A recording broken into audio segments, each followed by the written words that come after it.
This is a good list that I've put together, inspired by a couple of others and my own contribution, and I'd like to share this list with you. First, learning the power of purpose. A person who has purpose in their life, they have something to go for, some meaning. One writer described it, for some people it becomes a magnificent obsession.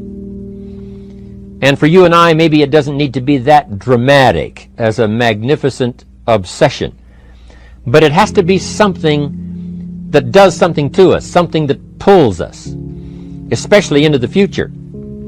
You know, there are many influences on us. One is the influence of the past. Some people are always pulled back by the past. Some people are always pulled aside by the distractions. But here's what's powerful. If you have a list of high purpose in your life, it pulls you toward the future. And the more powerful the purpose is, the stronger it pulls.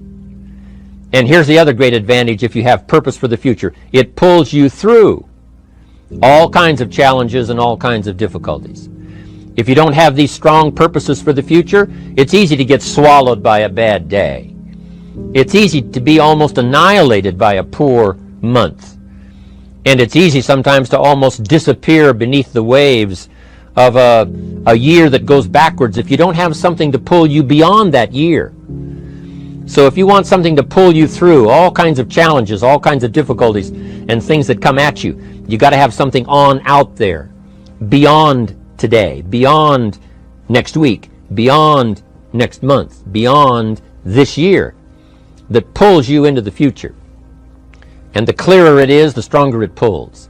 The more dynamic it is, the more it affects your life, your spirit, your heart, your soul. It also creates imagination. It gets your mind working on how to achieve that purpose. And if your mind will work, and if your heart works, and if your spirit works, and if you have good input, like good ideas, I'm telling you, there isn't anything you can't accomplish. So that's one of the great powers that'll make a variable of you, and that is purpose. Here's the next one, self-confidence. Where does self-confidence come from? And this is the best advice I can give you on that. Not neglecting, first of all, the small daily disciplines. Self-confidence really comes from feeling good about yourself. And one of the best ways to feel good about yourself is at the end of the day to know that you poured it on. You did your best. If you conducted a meeting, you did the best you could. If you made a phone call, it was the best phone call you could possibly make. If you wrote a letter, it wasn't a casual letter, it was your best letter. At the end of those kind of days, when you feel good about yourself, self-confidence starts to rise. You know that if you can have this kind of a good day, you can have another one the next day, and those days become the weeks become the months, and the month becomes a powerful year. Self-confidence comes from the lack of neglect. If you will not neglect to do the small daily disciplines, that's where self-confidence comes from. Part of good health is self-confidence. I know I'm going to be healthy. I take the Herbalife products. I eat the apple a day. I walk around the block. I do the jogging on the beach. At the end of the day, when you've really poured it on and you've done all the stuff, self-confidence grows. That self-confidence affects your health. It affects your future. It affects your psyche. So this is true. One of the great powers is self-confidence. Self-confidence means willingness to do whatever it takes to achieve. Some people say, well, I'll do it for a little while and see what happens. You know, I'll try a couple of things. If that doesn't work, I'm out of here.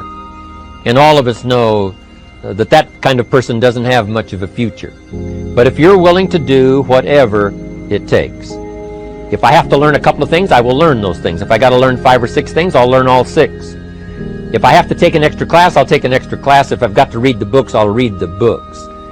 If I have to consult with people who know more than I know, I will do the necessary consulting. Whatever it takes, I will do. That starts to develop unbelievable self-confidence. Self-confidence also comes from the ability to rise above your circumstances. To rise above what happens, the petty little things, the discouraging things that would sink everyone else's ship except yours, that would cause someone else to quit early in the day, but you keep going. That kind of willingness to overcome all circumstances, whether it's the little challenges or the big challenges. If you're willing to do that, I promise you, this kind of power will work for you, and in you, the variable, it'll make a difference. The third on the list I had was enthusiasm. And here's what I wrote about enthusiasm. Enthusiasm that's powerful is mostly enthusiasm that is enthusiasm inside, 90%, 10% outside. We all know what the enthusiasm is like when somebody lets us see their enthusiasm, which is like the 90%, and only 10% of it is inside. But the enthusiasm that really affects people is not just being loud, but the enthusiasm that runs deep, the enthusiasm that comes from deep inside, created by self-confidence, created by purpose, created by genuine willingness to help other people. That kind of enthusiasm, knowing that you're going to get the job done, knowing you're going to affect people, knowing you're going to have testimonials flowing in from all kinds of directions. That kind of enthusiasm. A lot of it is quiet. A lot of it is unheard. And the 10% that's heard, it rings a bell. People call it genuine enthusiasm because they know that what you say in the outward display of your enthusiasm is only a small tip of the iceberg of the enthusiasm you feel inside that really motivates you to do the best job you can. Next on my list to help you become the powerful variable is expertise. Wanting to excel in all of the skills and settling for nothing less than an outstanding performance. If you're willing to be the best in your field, if you're willing to demand of yourself excellence in skills, to be the best that you can possibly be. In the training, do the best you possibly can. In doing a workshop, do the best you possibly can. Developing the skills of using your personality, developing the skills of language, developing the skills of influence, developing the skills of organizing. If you're willing to be an expert in all of the skills, Herbalife has the way for you to invest those skills and not only make a handsome living, not only make a lot of money, but if you would so desire and if it would be your purpose, a chance to make your fortune. Expertise, excellence in skills. Here was the next one on my list, making a powerful contribution to you, the variable, and that is preparation. Well prepared. And preparation, of course, involves a whole lot of things. A big share of our life is preparing, getting ready. When we go to the first grade in school, we're just preparing for the second grade. After we've finished 2 grades, the 2 grades prepare us for number 3. Sometimes it seems like a long, excruciating time. And the time will just seem like it'll never come when we can finally have the performance that we really want. But it takes time to prepare. It takes time to get ready. And the decisions you make in the preparation time, those are the decisions that last for a lifetime. Preparing to have a good day. It's that preparing, maybe the night before, maybe the couple of days before the day that you're going to put everything together.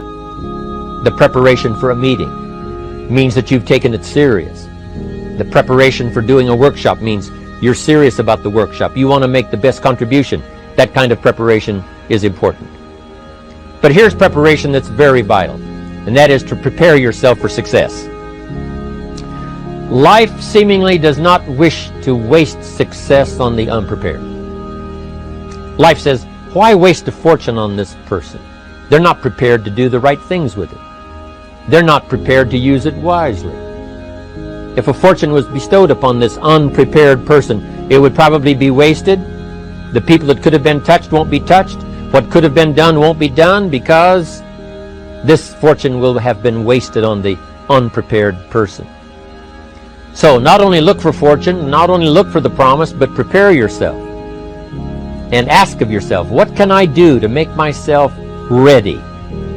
Because remember, life was designed not to give us what we want, not to give us what we need, but life was designed to give us what we deserve. Every value in life must be paid for, and those that pay are the ones that get it. It says those that give receive. Someone says, I wish to receive, I wish to receive. You don't have to concentrate on receiving. Just become a good giver. It says those that search will find. Someone says, well, I need to find some good ideas to help change my life for the future. Then to find good ideas, that doesn't come because you need them. It comes because you search for them. If you want good ideas, you got to go after them. You got to go to the class, you got to go to the workshop, you got to go to the training, go to the book, right? You got to go to the journal, right? Go where good ideas are being taught. Go searching, go looking, because good ideas are not going to be wasted on those that are not seeking, searching, well prepared.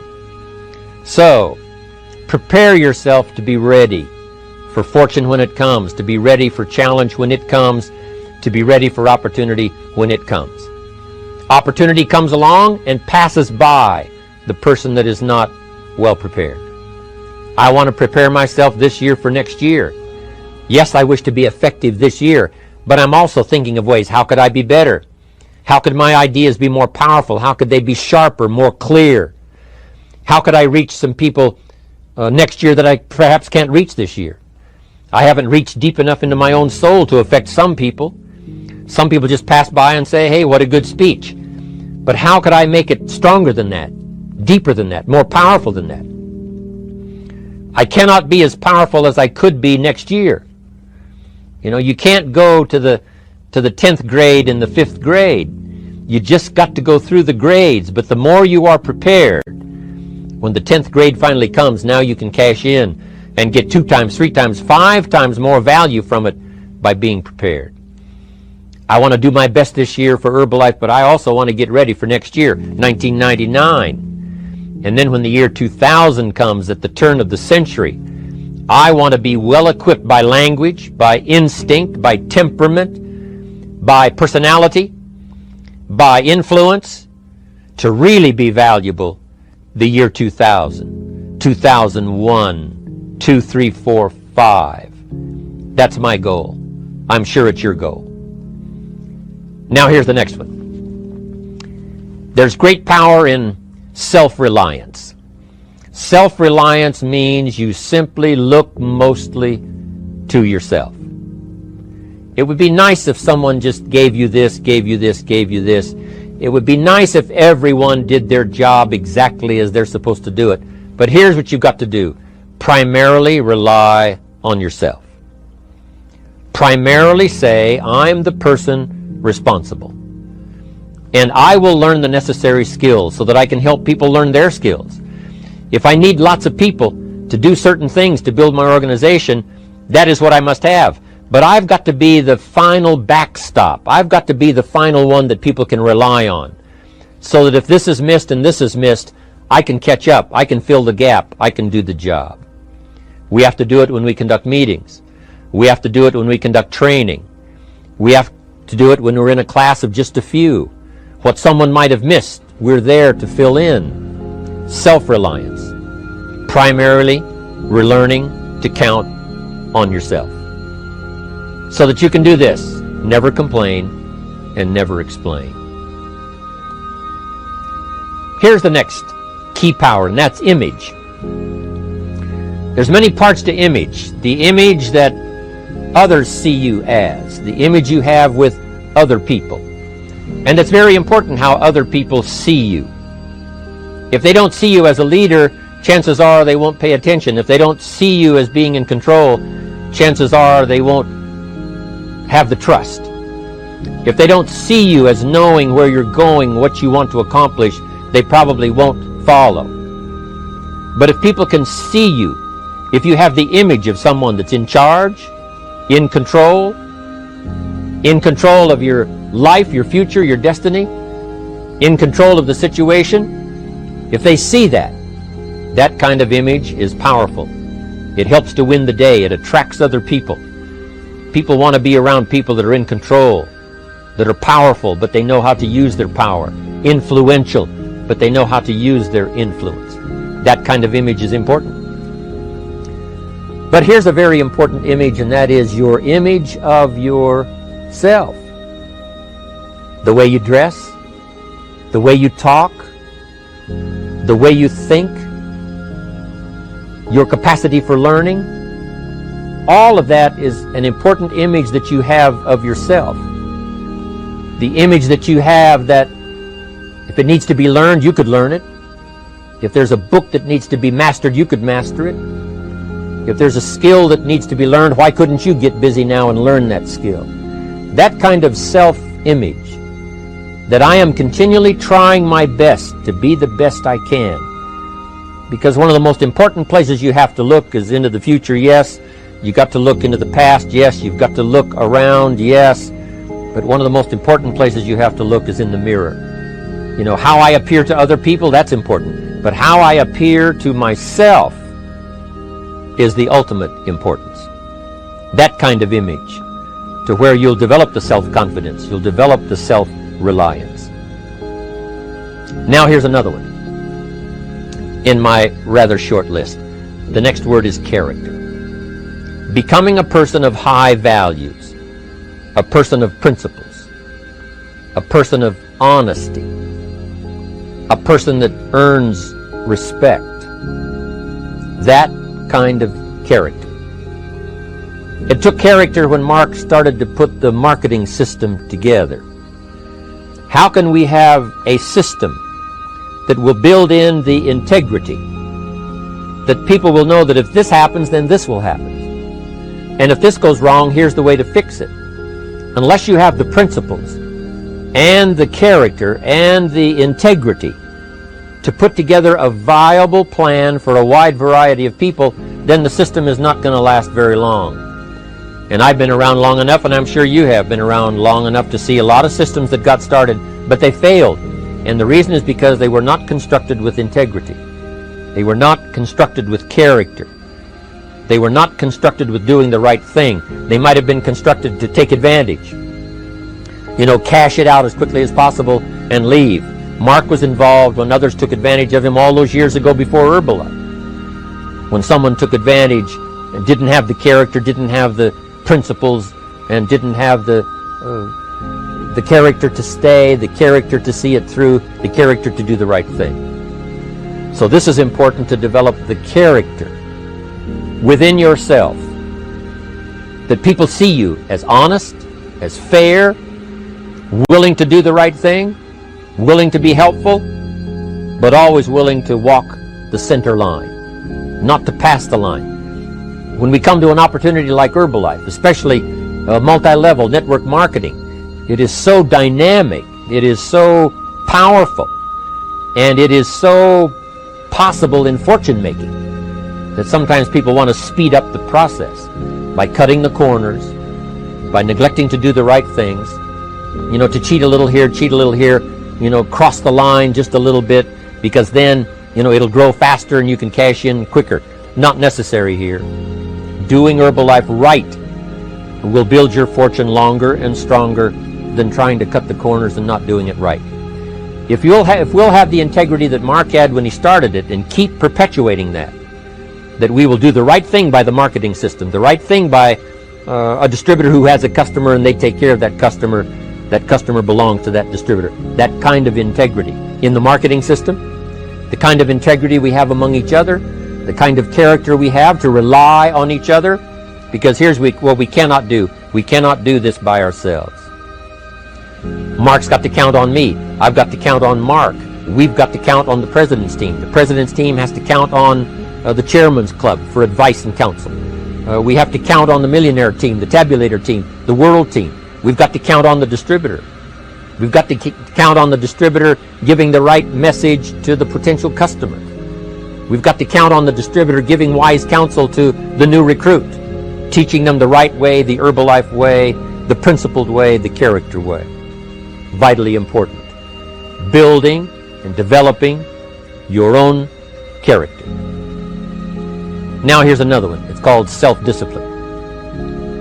Self-discipline, all of us have a challenge with that. Because sometimes it's easy, and especially if you're working hard, doing the best you can, it's easy sometimes to let up and let it go. But remember, So many people, especially now that we're as big as we are around the world, are counting on what we do. At home office, they have to be careful. They have to be disciplined. It's easy for the person who ships the product from Herbalife says, oh, well, I'll wait until tomorrow to ship it. And then they go home and sleep like a baby. But the distributor who's waiting for that product doesn't sleep that night, or doesn't sleep when the product doesn't show on time. But if everybody will have the discipline to say, I will do the best job I can. I will make mistakes, of course, because we're all human, but I'll try to remedy those mistakes and do the best job I can. That kind of self-discipline that understands how important your part is in all of the functions that work. Coming to work on the set here, HBN, there's so many people that play a part. And each one of the parts that are played is necessary to put on the broadcast, make it viable, make it real, make it powerful. Any couple of them missing, and it would be a disaster. But all of it put together, and it works like a charm. Each person developing the self-discipline to do their part, do their job. Here's one more, and that is the power of extraordinary performance and demanding of yourself excellent results. This is so important. If you want to live extraordinary, you must do extraordinary. If you want an extraordinary income, you must do extraordinary things. If you want an extraordinary fortune, you must go with the demands of what it takes to have that fortune. Mark has made such a fortune, it's almost beyond comprehension what the numbers really are. But guess what he has the satisfaction of knowing? He earned it all. If he'd have been lax in the performance, Herbalife would not be here these 18 years later. Herbalife would have been a footnote in multi-level history. But because he performed year after year, the 3rd year and the 5th year, and the 7th year and the 10th year, and the 12th year and the 15th year, and now performing well in the 18th year, I'm telling you, that's what makes it such a viable fortune for Mark personally, of course, because he did the job. If we would ask of ourselves that kind of performance, and you've got to ask it of yourself. You know, I can't ask it of you. I would try to inspire you. I would try my best to share with you what it might taste like, what it's like to finally make your fortune. It happened for me. But here's what you must do. You must demand it of yourself. Society does not demand that you not have a heart attack. But if you want to escape having a heart attack, you must demand it of yourself.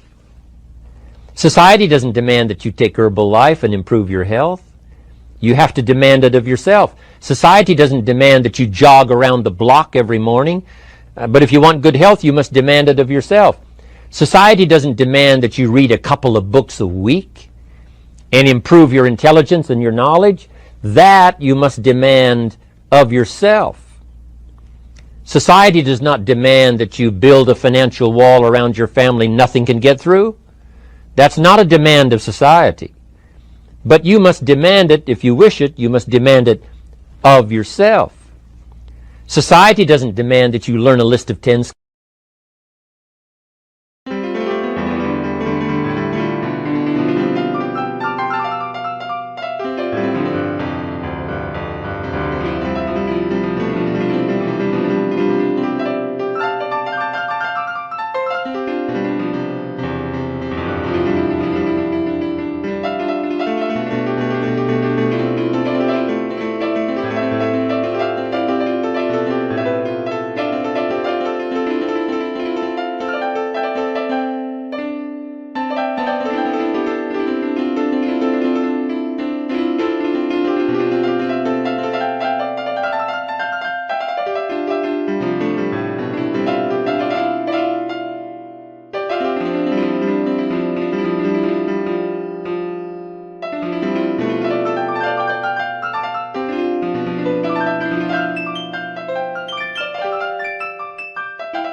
Straight ahead.